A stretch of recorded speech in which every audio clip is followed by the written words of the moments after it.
میده ها شوی عزیز روز چه فلاح کشیده. بینه بچه در نمی حلقه زده نمی زده روز کره خودشم کشته بوز دیده ها عجال که رسیدی میگتی بوز خودشم فلاح کشیده. ای پشت گوش چوب ای سر گوش از با من شمار نشانته شویده شده.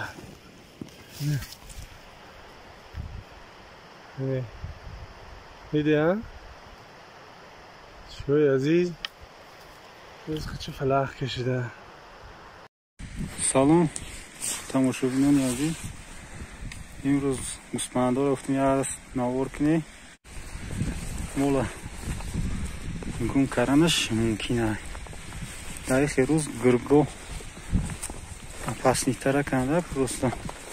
مولا سرتیه پویا نبینی که یتا خدا نشانتیه که قبلا نگیره یکون جورا نمیشه دیده ای دستی کورکا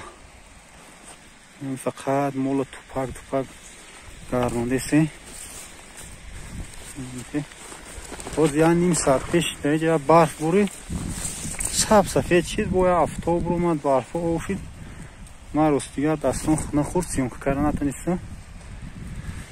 با افتاب رو اومد ریست که برف اوشید که با هوای کورک شده ممکنه که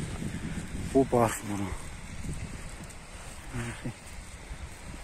مایده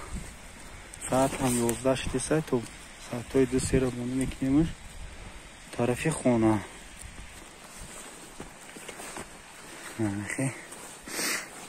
زمین رو ها زمین جا برف بود افتاب یادم دا با اوش که گرم است بهار دا برف هم برو دا او میشه که خدا برف های زمستون والی موندگی هایی جو نو بریده بود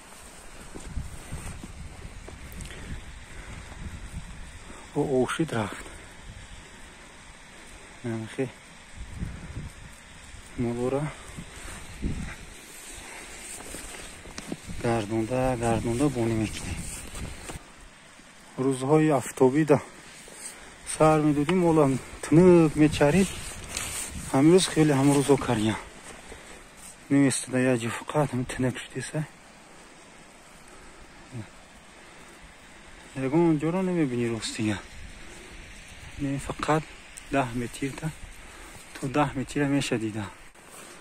ولی کم ترک هوا خنکه برای همقا اینجا دا نموند یعنی سوکا این اینجا کاوگا میمونم ولی اگر که اومدن باید جرا هوا میکنم مقصد که سوات همیمونم باید نریخی حلقه رو میچینی گیت نمیقتی کاوگا این پایما دا گیجونش نمیستم ما که راستی یاد نیومدم کاوگ دمونی همه خیلی میدونم